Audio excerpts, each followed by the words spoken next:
growing old, man. You know, Summertime. yes, I was on Facebook last night, and I got a new friend on Facebook, Who's that? Mary Ann Walton Terry. My sister. Yes. A Mobilian now. Yes. Yeah. A banker, a lawyer, man, what's left? Shorts on the show. How you like that? Yeah, How you like yeah, that? man. When I make my first 100 million, I'm gonna buy me some shorts. Well, I want everybody to know it was summer. And Yeah. if they see a rerun of this in the winter, we can tell them it's going to be hot. There you go. Hang There out. you go. Now, we were supposed to come last week. We had some technical difficulties, and so we had to reschedule. We were going to be advertising a concert, and Tom Love couldn't show. But we're going to do this first video to show one of the artists that you're helping to sponsor. And it is Will Easley and So Amazing. And, of course, that's Tom Love, Trip Walton, Tom Love Promotion. But today, since Tom Love is not here, let's see if we can handle Trip Walton. Now, I put up a picture on Facebook. I'll be glad when you open up your Facebook page. It's a picture of you and your daughter going to the father-daughter dance at Wind Lakes. Yeah, I'd say you might have a special guest, but that didn't work out. So what's been happening? Whew, Lord, we had graduation. My 18-year-old just graduated from high school. We've had ballet. My 9-year-old's in the ballet. We had dance. We had a piano recital. We have been busy remodeling the place over here on Lake Martin, putting enough porches on the outside to expand the building 3 times. But it's all outside. It's like a big tree house now. So we're in the middle of that now. And just a little bit of everything. Works good. Civil cases are up 81% over last year. Criminal cases are up 50% over last year. So everything's running good. The advertisement apparently is getting some business in. Good. So we're enjoying it. Fixing to hire another lawyer, another female lawyer. Come August, she'll start with us. She's studying for the bar right now. She's young. So we're just expanding a little bit. We don't want to get too big. I like to be able to talk to every client, meet with every client at some point, call every client. So we've got just the right mix right now. Oh, do you think that the knowledge of people knowing that you've settled 100 million in cases have anything to do with it? Well, yeah, we're result driven. If we weren't successful, we wouldn't be where we are. So we've been blessed. We've had great clients. We've had great cases. And we generally get along with the defense bar. I can attack. I'm a former Golden Glove heavyweight champion. I can be ugly, but I just don't feel like that gets things done. Right. So we generally get along with the defense bar, defense lawyers, adjusters, and that we think that works to our advantage and to our clients' advantage. Well, a lot of times, if you have knowledge, and you would think people who've been in school as long as lawyers have been have some knowledge, and if you see the facts, you can, it's hard to argue with the facts. You can argue with people. But today we're going to talk about brain injury. And, of course, with tractor-trailer wrecks, with car, accidents, stuff like that, on the job things, accidents, sometimes there is some brain injury. We have done numerous brain injuries. Some of our larger settlements for $8 million, $7 million, $6 million have been brain injuries because it takes a lot to take care of a person. Because when you have a severe brain injury, or even a mild sometime or moderate brain injury, and I don't like to even classify them. A brain injury is a brain injury. Just like, how do you say a heart attack isn't a severe heart attack? A heart attack can kill you. But brain injuries change not only the person who has the injury's life forever, but their surrounding cast of family. The mother, the father, all of a sudden they become doctors and nurses in the house. They take care of these people. That's why we get life care plans to show how much it will take to take care of a particular person based on their condition. Whether it's going to take 20 million, 15 million, 8 million, 6 million, 5 million, that goes into the discussion of settlements. And, the brain, and we've got a picture of the brain just to sort of show one of the charts we use sometimes, but the brain is the consistency of Jell-O, and you can see the different parts of the brain here. We won't go into the detail. I do like to talk about the frontal lobes, the very front of the brain. They say that the majority of men, that doesn't really develop until probably 22, 23 years old, the frontal lobes. Well, guess what frontal lobes controls? Judgment, executive function, thought process. So when you see a teenager running down the highway on a motorcycle at 150 who's 15 or 18 years old, the reason he doesn't recognize that's a danger, his brain isn't developed. You know, that's probably why we have the youthful offender status. If you commit a crime under the age of 21, if you're 20 or under, you can apply for youthful offender and get somewhat of a break because, let's face it, you're an idiot. Your brain hadn't started. And most people, you know, it's not an excuse, it's just a fact. But anyway, that's a picture of the brain. The brain, like I said, is the consistency of Jell-O. So it's up here in your skull, and it's kind of shaky. It's kind of loose. It's soft. One of the first brain injury cases I ever had, the neurosurgeon up at UAB described my client's injury. She had what you call a shake injury. She was going down the highway, had her seatbelt on, like she's supposed to. She was a big-time business lady in Lee County. A lady pulled out in front of her. She T-boned the lady. It killed the other little lady who pulled out in front of her, bless her heart. And my lady went and snapped her head back, frontwards and then backwards. Well, what that does is, as the neurosurgeon explained, best I've ever heard for a jury. We were taking his deposition at UAB, my lady's treating physician. He said, it's like you take an egg. The egg shell is similar to the skull. Now, you can injure the yolk, which is the brain, by thumping the eggshell and breaking the outer skull, and thereby injuring the brain tissues, or you can take it, like in this lady's case, and shake it, snap it, and you can scramble the yolk inside that eggshell with no damage to the actual eggshell of the skull. The defense settled that case right after that deposition. I mean, for a guy that big up in the brain injury field to describe it that simple was just a wonderful thing for me, because it's always helped me with other clients in other cases. And, you know, people don't understand brain injuries. If you have any loss of consciousness, by definition, that's a brain injury, but it doesn't take a loss of consciousness to actually have a brain injury. So a lot of folks have had brain injuries. I've had hundreds, being a football player in high school and college. I had a lot of symptoms over the years, and then I was a heavyweight boxer. I had one every day that we sparred. So, you know, hopefully, I'm 57 going on 58. Hopefully I won't wake up, you know, and not know who I am, but at some point it will have some adverse effect. It could have had positive effect in your case, you know. But let's go to commercial. We're going to come back and talk a bit more about brain injury.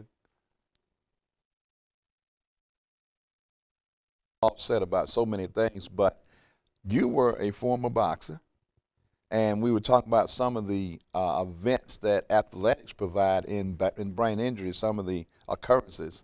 Kind of expound on that. Well, you know, there's just tons, and you've got some stats to share with us, but, you know, soccer, you've got tons of Italian pro soccer players who are now defunct, totally mentally incompetent, because the speed of a soccer ball hitting the head is typically 70 miles an hour. And let me compare that with tackling. A football player tackles someone, gets a 25-yard run and start and hits somebody who's standing still. That's a 25-mile-an-hour impact. A professional boxer's punch, that's a 20-mile-an-hour impact. So these kids that play soccer who think they're avoiding a contact sport, they're more dangerous when they head the ball. Like I always tell my son, just hit it with your shoulder. And he looks at me like I'm an idiot. How you hit it with your shoulder?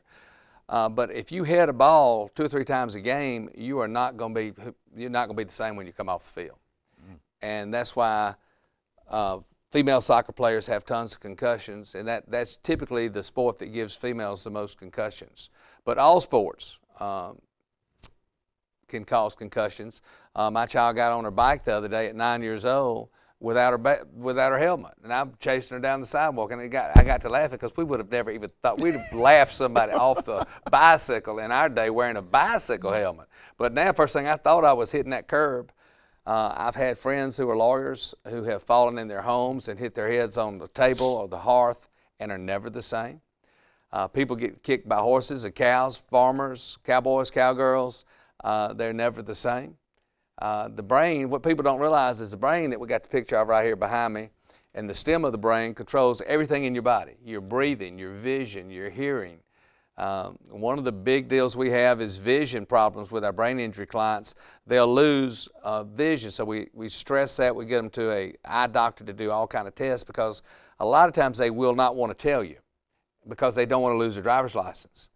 And we've had some severely sight-limiting situations with several of our clients who we found out because they kept hitting, walking into stuff. And ultimately, we found out that they had vision problems, and of course, it cost them their driver's license, but they didn't need to be driving. Right. It's just not safe.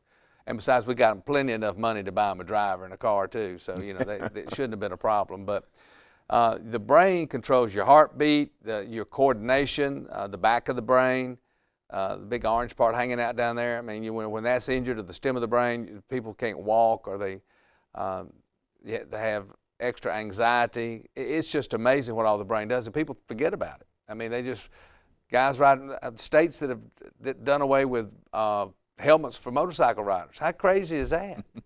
I mean, you cross the Florida line, there's people riding around with baseball caps on motorcycles. They may be overpopulated. Well, I guess that's what they think. Or either they need a lot of disability clients too, because one crash on a motorcycle without a helmet, with a helmet is 50-50. Yeah. But without a helmet, you're pretty much gone. But you've kind of like ruined my argument in my household. My baby sister, Candace Lewis, says that my mama dropped me when I was a baby. Now you're giving her stuff to argue about. Well, you know, I've asked many a neurologist when I'm taking depositions in cases, because I've had literally 300 to 500 concussions from sports and water skiing, barefoot skiing. When you hit the water barefoot skiing and come forward, you're running, 50, 60 miles an hour, bam. I mean, you black out for a second.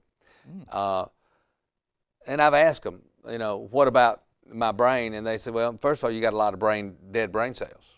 There's no doubt about that. We can tell that from your questions you were asking us during the deposition. But people's brains heal differently. Like, we have brain injured clients that there looks no hope for them. They can't talk. They're third grade level or fourth grade level, and 5, 6, 7, 8 years later, they work their way back up to maybe 10, 12, 15 years old. Even though they're an adult, they've come a long way. Right. The brain will do whatever it can to heal itself.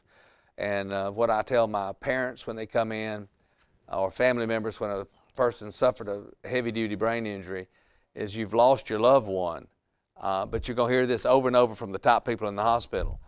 All we can do is tell you it will try to heal itself, and we'll just wait and see. We just got to wait and see. Yeah. So it's tough. It's tough stuff.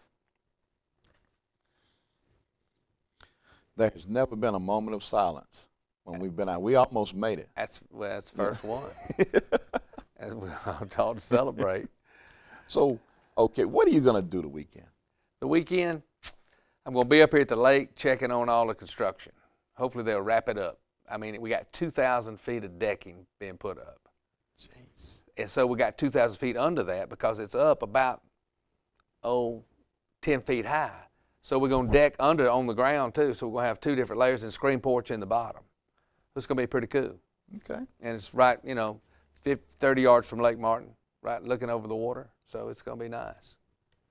So I think I'm going to be here. My wife's got a tennis tournament in Montgomery, so she's going to be playing tennis. I'll probably smoke a few cigars and drink a couple glasses of wine, and otherwise be healthy. And won't drive. I will not drive and drink, I can assure you that. Man. Nor will I get in a boat. I can't tell my story then. I played in a poker tournament and asked for a drink. And I said, I'm driving. I don't want anything heavy. I just want to have one drink. And they fixed me a drink. It was called a mud flap. And it was a Long Island iced tea with a shot of Crown added to it. That was not like the conducive, I just want to have a small. That does sound like a lightweight drink. That sounds a little sweet and heavy. Yeah, like a knockout punch. Yeah. From a heavyweight fight. 25-mile-an-hour knockout punch, not a 20. I thought my blood pressure had gone up. I was like, wait a minute, something's wrong. And I actually thought my blood pressure had gone up, and I said, something's not right. I don't feel right. So I sipped some more of the drink to try to calm myself. Yeah. That didn't work. So I sipped a little bit more to try. I said, wait a minute, what is this? And then the lady said, oh, it has 6 liquors in it. That's rough. So I had to stay there about 4 more hours. You almost had a brain injury. You were that close to passing out. Yes. Because I was drinking it like it was like a light wine or something. Oh, yeah. But that won't happen anymore. Plus, I have a driver most of the time. That's good. That's smart. So I take it that you're not going to this concert that you're sponsoring. No, I've got to show up for my wife's tennis tournament too, so I've got to work that with doing nothing. And you know what I do on the weekend? Like most of the time, I say so busy during the week, is I unplug. Most people, and this includes my friends, and my wife and all of her girlfriends live for the weekend. I pull the plug on the weekend. I don't want to go to a concert, and I got to go to one next week in Atlanta. I don't want to go to the beach. I got people pulling on me all week. Yeah. Hundreds of clients. So on the weekend, even though I talk to clients on the weekend, I don't want to talk to anybody else. I want to pull the plug, recharge my battery, and be ready to go Monday morning. I feel you. So I really low-key weekends. And you know what? It's so funny. I've been dragging so much lately. I'm so busy that now I'm conflicting dates, and I've never, ever done that. Now it'll pop up, and I'll say, oh, man, I double booked that. And I've never done that in prior. I'm getting older, too. That helps. You need a scheduler. I don't do any of my own scheduling, so it never double books. Well, Betty does everything. If you can't get into Betty, you can't get an appointment. I'm sorry. Well, I can't get it to you. I tried to call her, and she said she was working for you.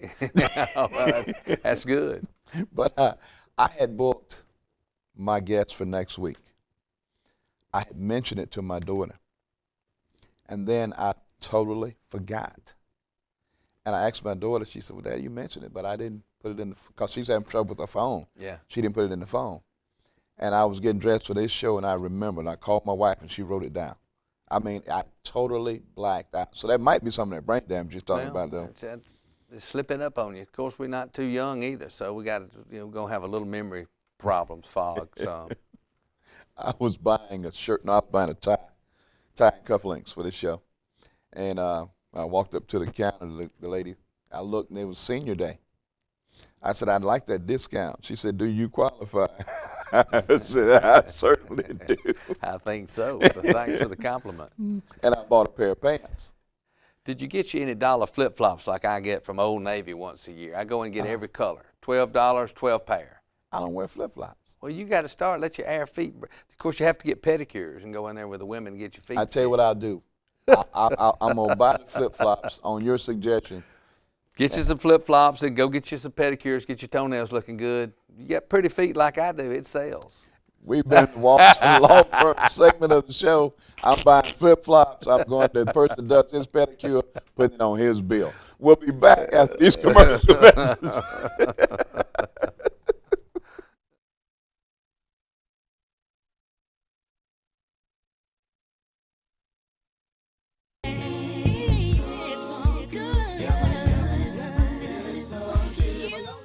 We're in the Verizon Wireless segment of the show. Hey, it says it for itself, man. We're glad to have these people on.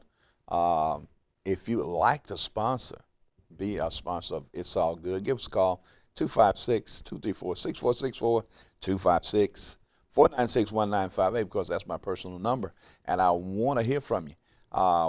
If you have suggestions for guests for the show, give us a holler. Same numbers apply.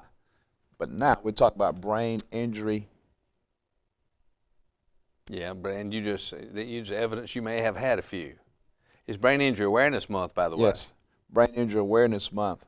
And what we were about to do was to talk more about it. And but just do the high points. I've got 5 minutes. I got a video to do, but just do the high points, if you will. The high points. There are no high points in brain injury. It's just all bad instead of all good. But you know, if you're in an accident and you have a loved one or yourself, you think you have had a brain injury, any loss of consciousness, headaches, fuzziness, irritability, anger, all those kind of things. We have charts we go over with people and have their families go over with us to tell us what they do or what they've been doing, what problems they've been having. Then we will hook them up with an appropriate physician, psychiatrist, psychologist, neurologist, whatever the client needs. And help with the treatment. Okay. And you know, you basically become part of the family. All of my major brain injury cases, I still hear from those families 8-10 years later, once every month, once a week sometimes. And to hear from them, it's a good idea to call 334-321-3000. Yes. We're going to go to video right now. It's the Southern University Human Beatbox Band, and they're doing a tribute to Mel Waiters, who unfortunately passed away this week. Hole in the Wall, Got My Whiskey.